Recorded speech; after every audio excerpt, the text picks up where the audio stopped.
The Seven Heavens, a cosmic ontology of the soul's journey.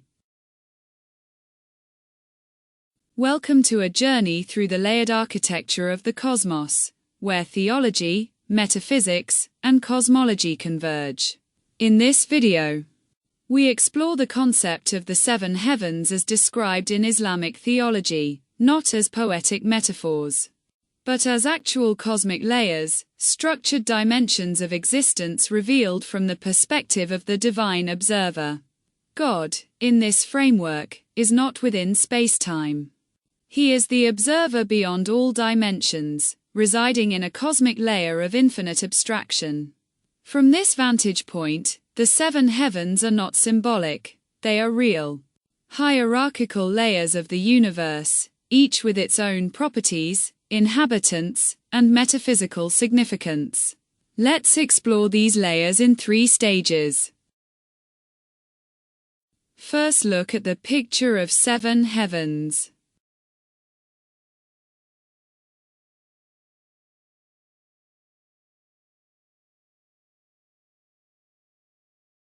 Stage 1. The first heaven, the physical universe and the prison of the soul.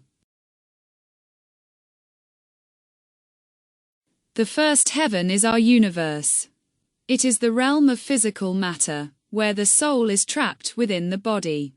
From the divine perspective, this layer is described as flat, linear, and geometrically locked. It is the lowest and least valuable layer in the hierarchy of existence. The Earth, and all galaxies within this universe, follow flat geometric paths. There is no curvature in the 4 axes of space-time, except in rare cases, such as black holes, where Einstein's relativity reveals intense curvature. These anomalies hint at the presence of higher dimensional layers beyond our own. In this first heaven, the soul is confined.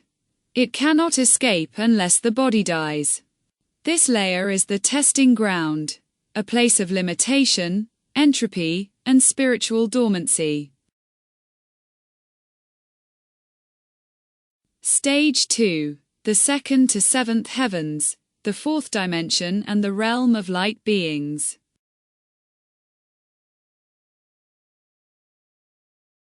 Surrounding our universe is the 4th dimension, a cosmic shell made of dark matter and dark matter energy. This layer is suitable for beings made of light, such as angels, jinn, and ascended souls. This 4th dimensional realm is divided into 6 sub-layers, forming the 2nd through 7th heavens. It is structured as follows: candle heavens 2 to 4, the realm of jinn. These layers are inhabited by beings made of plasma and fire, known as jinn. They live beneath the ceiling of hell, unable to ascend beyond their domain. In Islamic theology, jinn once roamed the earth before the creation of Adam. They caused chaos and bloodshed, leading to divine intervention. Angels descended and expelled them from the earth. After the arrival of the Prophet Muhammad, jinn were barred from accessing the upper heavens. They could no longer eavesdrop on angelic affairs or collaborate with sorcerers to predict future events. This is confirmed in the Quran, Surah as-Safat, verses 6 to 8.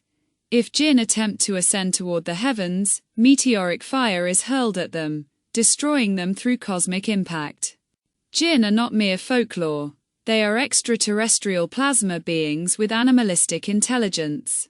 They communicate with humans through neural signals, influencing thoughts and emotions. Baby angel heavens 5 to 7. The realm of angels and Jesus Christ. The upper half of the 4th dimension is inhabited by angels and Jesus Christ, who resides in the 7th heaven. Jesus observes human lives and interacts with angelic beings. In Islamic mysticism, Satan is also a jinn who ascended through intense worship, transforming into a being of light. He refused to bow to Adam and was cast out, yet granted immortality until the day of judgment. Satan still operates within these layers, interfering in divine affairs, whispering temptations, and disrupting spiritual harmony. The ceiling of these heavens is paradise, located in the fifth dimension. Angels travel between these realms, and Jesus remains a witness to the deeds of Christians. Stage 3. The fifth dimension. Awakening of the soul and the beginning of eternal life.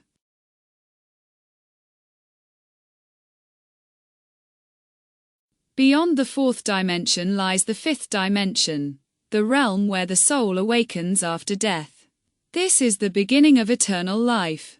In this dimension, the soul experiences time differently. The entire 13.8 billion year history of the universe feels like one single day. Time collapses. Reality unfolds. The soul carries with it the DNA of its earthly life, not biological DNA, but spiritual encoding. This encoding determines the soul's trajectory in the afterlife. If the soul's actions were righteous, it ascends to paradise. If corrupted, it descends to hell, alongside the jinn who rebelled. This fifth dimension is not the end. It is the threshold. From here, the soul begins its infinite journey through higher heavens, each more abstract and luminous than the last. These realms will be explored in future videos, including the Prophet Muhammad's ascension, Miraj, and the concept of infinity-2, where the soul begins its traversal through the eternal architecture of divine reality. Final reflection. The seven heavens as ontological hierarchy. The seven heavens are not myth. They are a cosmic ontology, a structured hierarchy of existence revealed from the perspective of God. The first heaven is the prison of the soul. The second to seventh heavens are realms of light beings, divided between jinn and angels. The fifth dimension is the awakening point, where the soul begins its eternal journey. Each layer is governed by its own laws. Each transition is a metaphysical ascent. Each soul is a traveler, moving from form to essence, from time to eternity, from body to light. This is the architecture of being.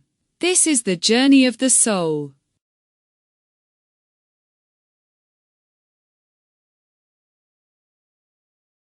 Now we have creatively integrates theological metaphors with advanced concepts from quantum physics, information theory, and string theory, while linking back to the layered cosmology of the seven heavens. So we can describe our final subject. Cosmic ontology continued, bridging theology and physics. As we ascend through the seven heavens, we begin to see that these layers are not just metaphysical. They resonate with the deepest structures of modern physics and information theory. Let's explore four profound connections that illuminate this bridge between ancient revelation and contemporary science. Number 1. The realm of Alam al-Mithal and Hilbert space in quantum physics. In Islamic mysticism, the Alam al-Mithal, the world of images, is a realm where abstract forms take symbolic shape. It is neither purely material nor purely spiritual. This realm aligns strikingly with the concept of Hilbert space in quantum mechanics. Hilbert space is an infinite-dimensional mathematical space where quantum states exist as vectors.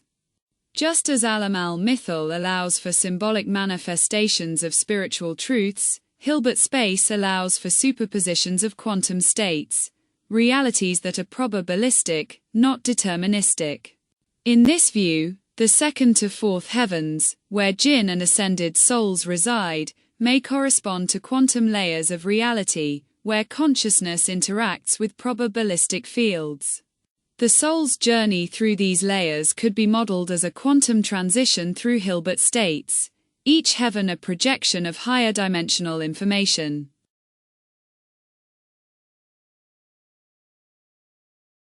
Number 2. The Shajaratun Mubarakah and the philosophy of information. The blessed tree, Shajaratun Mubaraka, mentioned in the Quran is more than a botanical symbol. It represents the structure of divine knowledge, branching through creation like a fractal network. In information theory, this tree mirrors the complexity hierarchy of data structures. Each branch represents a decision node, encoding spiritual choices and moral actions. The tree's growth reflects algorithmic complexity, where each soul's path is a unique computation through divine space. This tree is not static, it evolves. It is the spiritual blockchain of the cosmos, recording every action, intention, and transformation. In the fifth dimension, where the soul awakens, this tree becomes the source code for eternal life. Number 3. The Arsh and Kursi as hypermetric structures in string theory. The Arsh, or in English throne, and Kursi, or in English footstool, are described in Islamic cosmology as vast structures beyond the seven heavens. They are not furniture, they are cosmic metrics. In string theory, space-time is not flat, it is curved and multi-dimensional. The Arsh and Kursi may correspond to hyperdimensional manifolds. The Kursi could be a lower-dimensional brain, where divine laws interface with the physical universe. The Arsh may be a higher-dimensional metric tensor, governing the curvature of all existence. These structures define the boundary conditions of the soul's journey. They are the cosmic regulators, the divine geometry that shapes the flow of time, energy, and consciousness. Number 4. Surah al-Waqi'ah and gravitational wave models. Surah al-Waqi'ah, the inevitable, describes the day of resurrection with vivid imagery. Mountains vanish, the earth is shaken, and souls are sorted into 3 groups. This description parallels the behavior of gravitational waves, ripples in spacetime caused by massive cosmic events.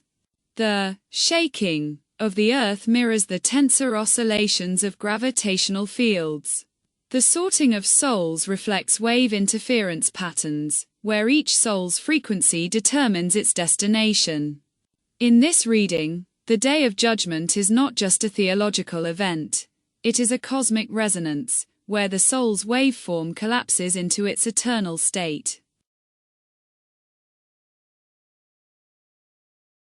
Final synthesis: a unified ontology of spirit and science. The 7 heavens are not isolated metaphors.